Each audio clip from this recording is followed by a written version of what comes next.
Hi friends, आपका YouTube channel जी के bye जुनेसर में आपका स्वागत है। अगर आपने हमारे यूट्यूब चैनल को सब्सक्राइब नहीं किया तो चैनल को सब्सक्राइब कीजिए और वीडियो को ज़्यादा से ज़्यादा शेयर करना ना भूलें। हम कराएंगे आपके लिए बायोलॉजी मतलब जीव विज्ञान। देख लीजिए most important and previous year objective questions. ठीक है, सभी एग्जामों के लिए ये आपके लाभदायक है भाई। हरियाणा में जो ग्रुप डी की वैकेंसी आई हैं आने वाली हैं जो, तो उसमें 15 नंबर की आपकी साइंस होगी फ्रेंड्स। 15 में से मैं ज़्यादा तो भैया आपसे क्यों, मैं आपको 15 के से 15 दिला सकता हूँ। ठीक है, तो 100% कोशिश करूँगा मैं 15 में से 15 दिलाने की। लेकिन आपका 14 से 13 क्वेश्चन अगर आप हमारे साथ जुड़े रहे तो आप काट कर दिखा देना फ्रेंड्स।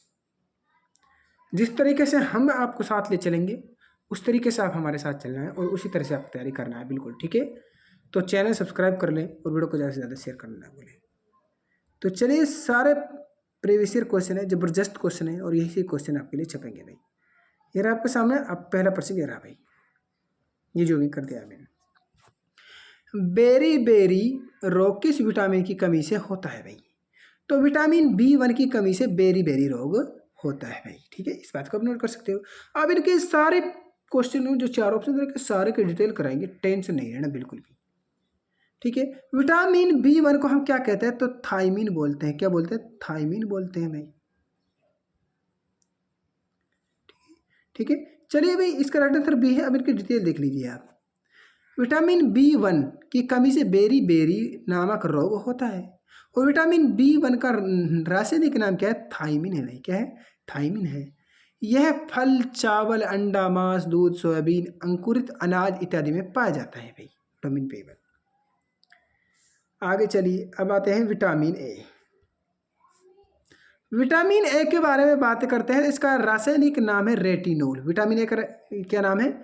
रेटिनोल है। रासायनिक नाम विटामिन ए का रेटिनोल है। अणु सूत्र है इसका C2OH2QOH है भाई। इसका सूत्र भाई यह है। गाजर, हरी पत्तेदार सब्जी, पपीता, पका आम, फल, दूध, अंडा इत्यादि में पाया जाता है विटामिन ए भाई।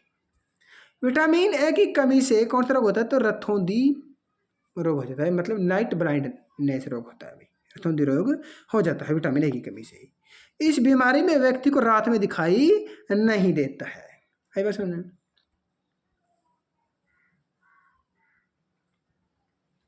चलिए भाई, यहाँ मैं इसको थोड़े और जूमिंग कर देता हूँ भाई। विटामिन सी देखिए, विटामिन सी इसका रासायनिक नाम है एस्कॉर्बिक एसिड। एस्कॉर्बिक एसिड एक अणु सूत्र है C6H8O6।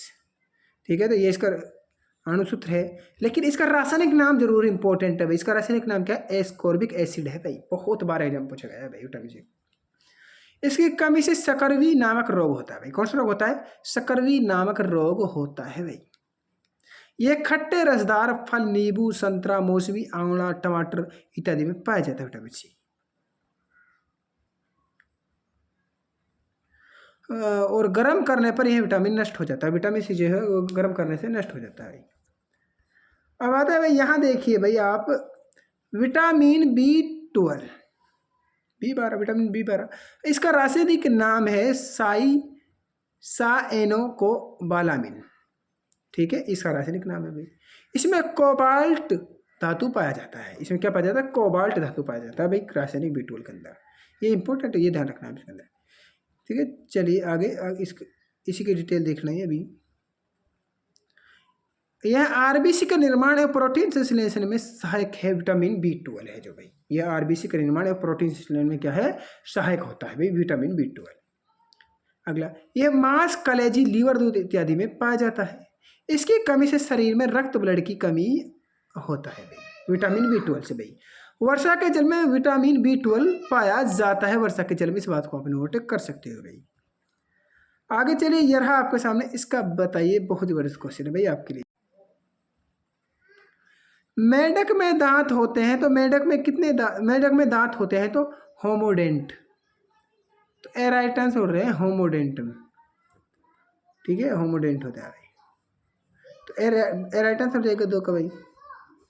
चलिए भाई, यहाँ देखिए, मेंढक के दांत होमोडेंट होते हैं भाई। कैसे होते हैं? होमोडोंट होते हैं भाई मेंढक के दांत। मेंढक के दांत एक ही प्रकार के होते हैं, इसलिए इसे होमोडोंट कहते हैं भाई। आगे चलिए। थीकोडेंट। थीकोडेंट ऐसे दांत जो मसूड़ों में धंसे होते हैं, इसे थीकोडेंट कहते हैं। एक्स जैसे मनुष्य। एग्जाम्पल क्या? जैसे मनुष्य हो गए भाई।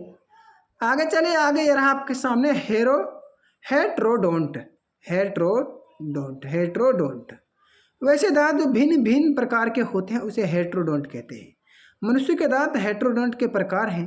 ये 4 प्रकार के होते हैं, ठीक है। इंसीजर, कैनाइन, प्रेमोलर, ठीक है, और मोलार।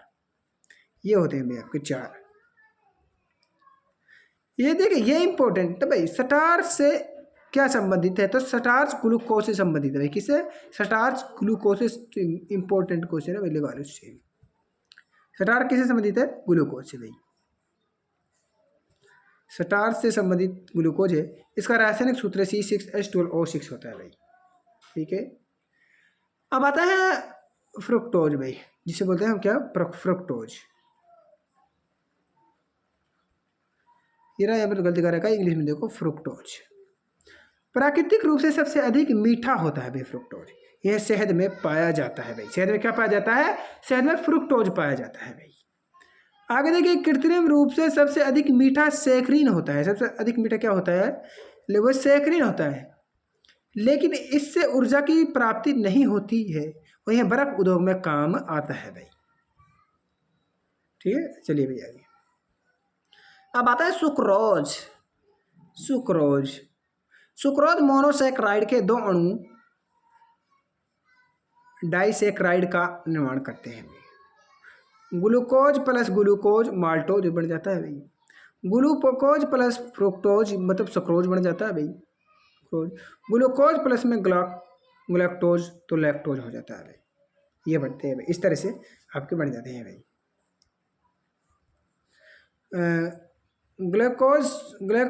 ग्लैक्टोज ये कार्बोहाइड्रेट्स का सबसे सरल अवस्था है भाई। कार्बोहाइड्रेट्स का सामान्य सूत्र है CH2O ब्रैकेट 2 होता है भाई, ठीक है। चलिए भाई आगे चलिए भाई। मैं आपको बता दूं, 1 ग्राम कार्बोहाइड्रेट से 4.2 कैलोरी ऊर्जा होती है भाई। कैलोरी ऊर्जा होती है भाई। दांत का शिखर बना होता है, तो एनिमल का किसका बना होता है? दांत का शिखर पूछा है सॉरी ने, तो डेंटिन का बना होता है। किसका बना होता है? तो डेंटिन का बना होता है दांत का शिखर है। बहुत इंपॉर्टेंट है भाई, यहाँ से भी इंपॉर्टेंट है भाई, और यहाँ पर आप देख लेना भाई, ठीक है। इंपॉर्टेंट है भाई, डिटेल देख लीजिए भाई। दांत का शिखर डेंटिन का बना होता है और दांत की बाहरी परत को इनेमल कहते हैं। ये भाई, ये हमारे शरीर का सबसे बड़ा एवं मजबूत भाग होता है भाई। चलिए यहाँ देखिए, दांत के अंदर वाले भाग को डेंटिन कहते हैं। उपास्थि कार्टिलेज यह मुलायम एवं लचीला होता है और नाक एवं कान के निर्माण में सहायक होता है भाई। काइटिन, कीटों के बाहरी आवरण का निर्माण काइटिन से होता है। यह कड़ा होता है भाई। आगे चलिए भाई, 5वां प्रश्न। सकरवी रोग किस विटामिन की कमी से होता है? तो विटामिन C की कमी से सकरवी रोग होता है, ठीक है। इसका रासायनिक नाम क्या है? एस्कॉर्बिक एसिड है, मैं भी बता चुका हूं। चलिए भाई यहाँ देखिए, विटामिन K का रासायनिक नाम है फिलोक्यूनोन। फिलोक्यूनोन है भाई इसका रासायनिक नाम। यह हरे पत्तेदार सब्जी, टमाटर है, पनीर है इत्यादि में पाया जाता है विटामिन K, और इसकी कमी से रक्त का थक्का नहीं जमता है भाई, ब्लड क्लॉटिंग नहीं जमता है भाई। अब आता है विटामिन E। विटामिन E का रासायनिक नाम है टोकोफेरोल। ये भी काफी इंपोर्टेंट है भाई, ठीक है। विटामिन E का रासायनिक नाम क्या है? टोकोफेरोल। यह पत्तीदार सब्जी, अंकुरित अनाज, दूध इत्यादि में पाया जाता है। और विटामिन E की कमी से क्या होता है? विटामिन E की कमी से पुरुष और महिलाओं में जनन शक्ति का कमी हो जाती है भाई, विटामिन E की कमी से भाई। विटामिन D बहुत इंपॉर्टेंट है भाई। इसका रासायनिक नाम कैल्सीफेरोल है भाई, विटामिन D का नाम। ये अंडा, मक्खन, मछली, तेल और सूर्य के धूप में पाया जाता है भाई। इसकी कमी से बच्चों में रिकेट्स, वयस्कों में ओस्टी ओस्टिमोमलेशिया होता है भाई। ठीक है, तो इस बात को आप नोट कर सकते हैं भाई।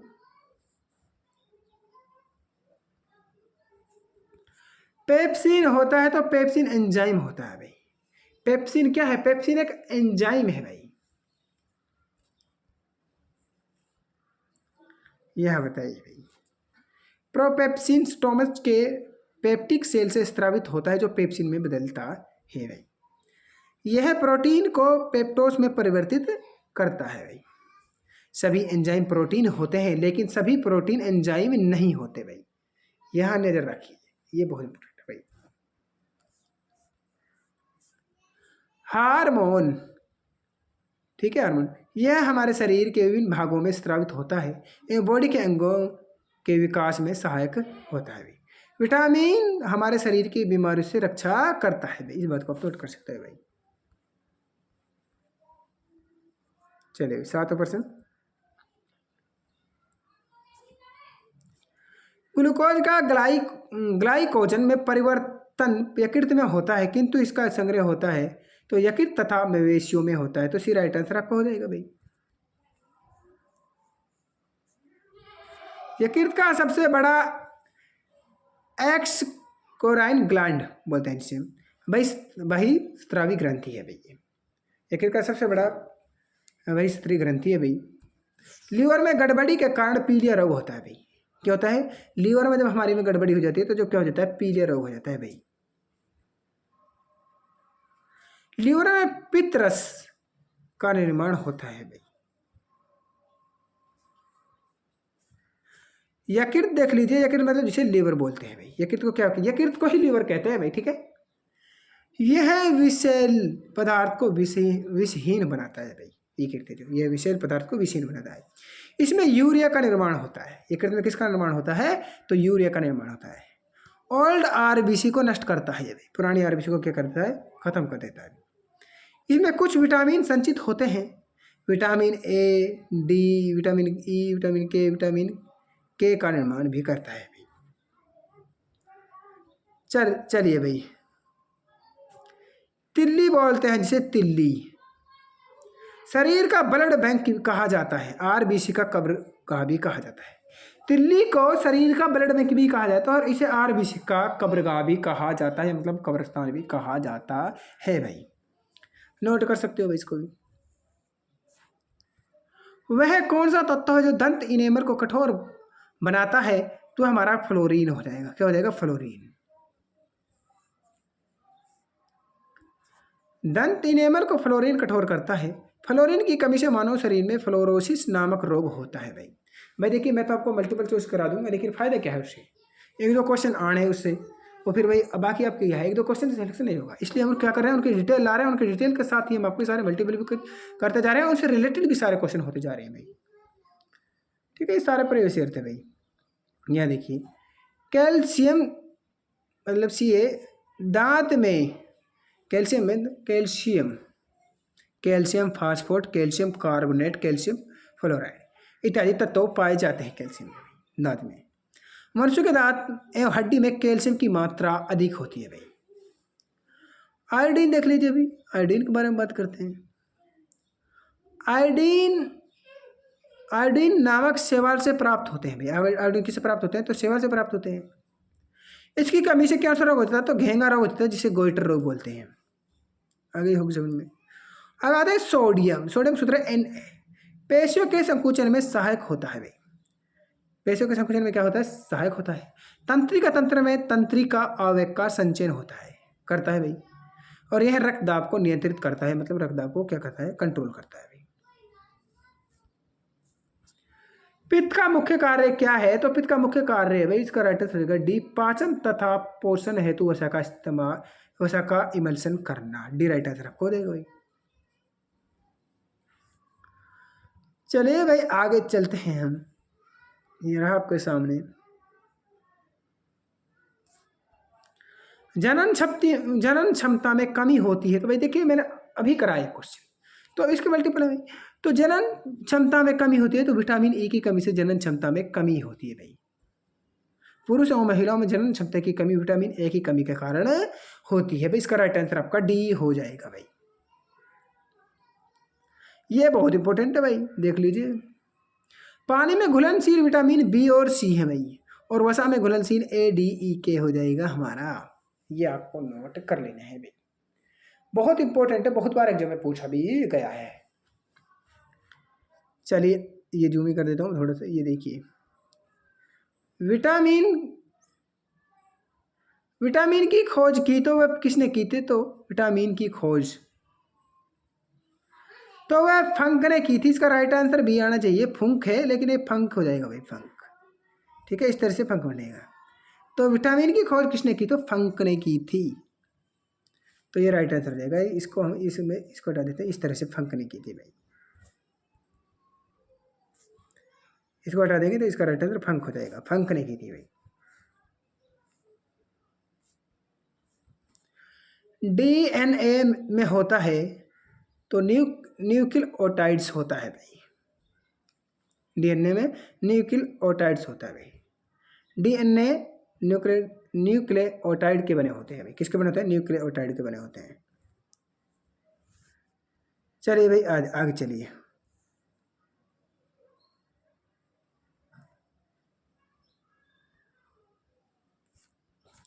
कौन सा कार्बोहाइड्रेट मोनोसेक्राइड है? तो ग्लूकोज एवं फ्रुक्टोज। तो आपका भी राइट आंसर आपका हो जाएगा भाई। यहाँ देखिए कार्बोहाइड्रेट मोनोऑक्साइड ग्लूकोज और फ्रुक्टोज है। ग्लैक्टोज भी मोनोसेक्राइड है भाई। कार्बोहाइड्रेट डाइसेक्राइड के अंतर्गत माल्टोज, सुक्रोज एवं ग्लैक्टोज होता है। पॉलीसेक्राइड के अंतर्गत स्टार्च, ग्लाइकोज एवं सेलुलोज, काइटिन होता है भाई। यहाँ बताइए आप। आगे चलिए भाई। निम्नलिखित में से कौन सा डाइसेक्राइड है? तो माल्टोज हो जाएगा भाई।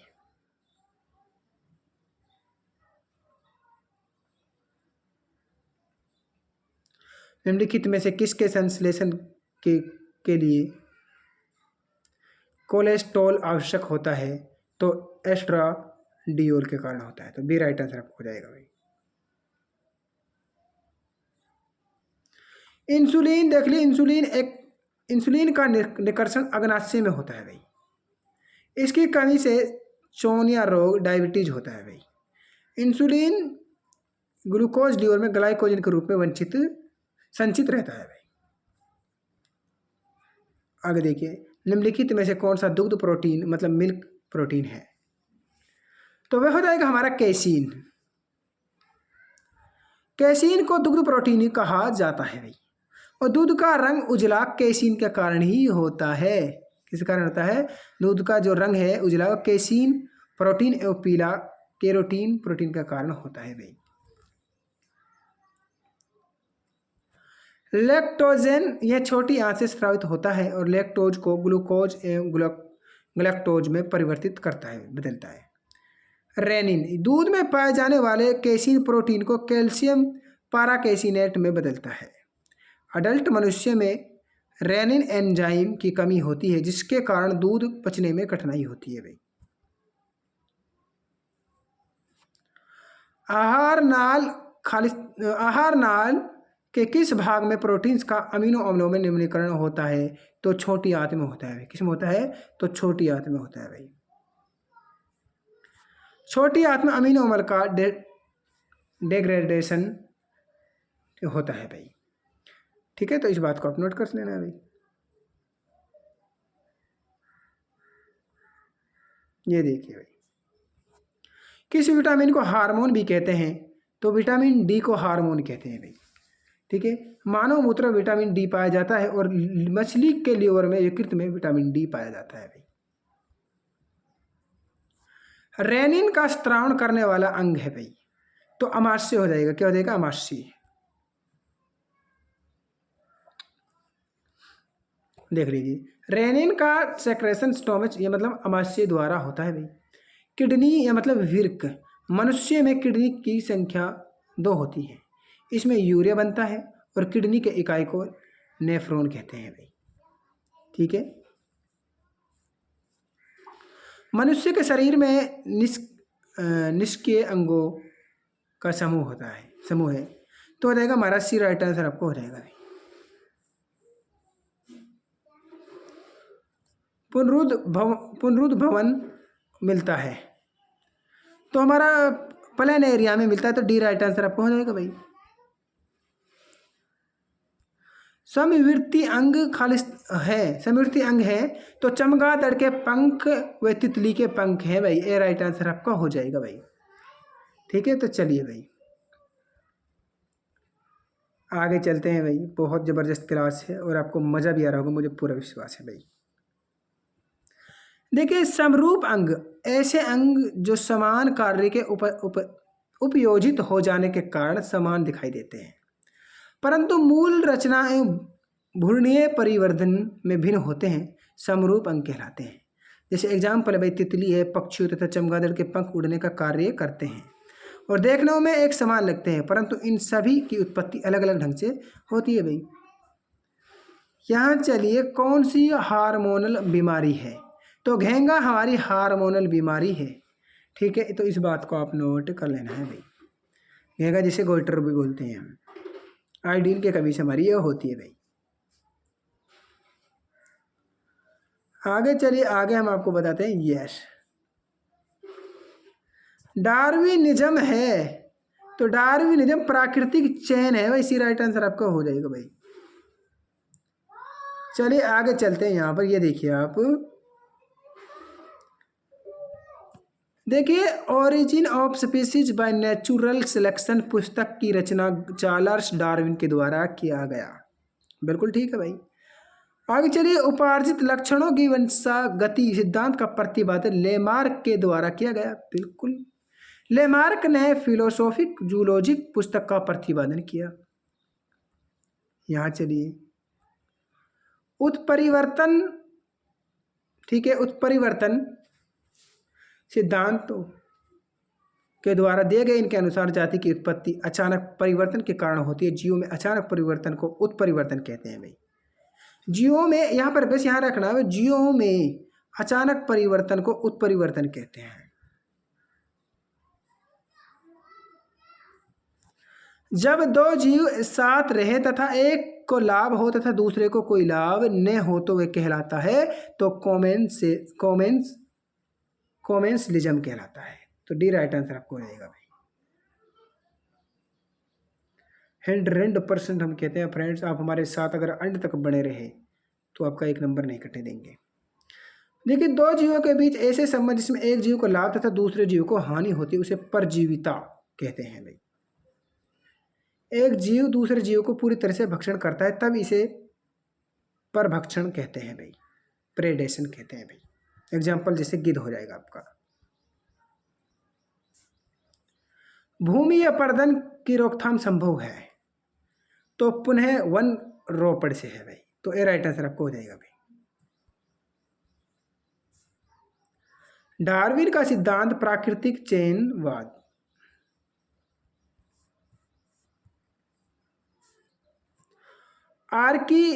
आर्कियोप्टेरिक्स किन का संयोजन था? तो सरीसृपों व पक्षियों का था भाई।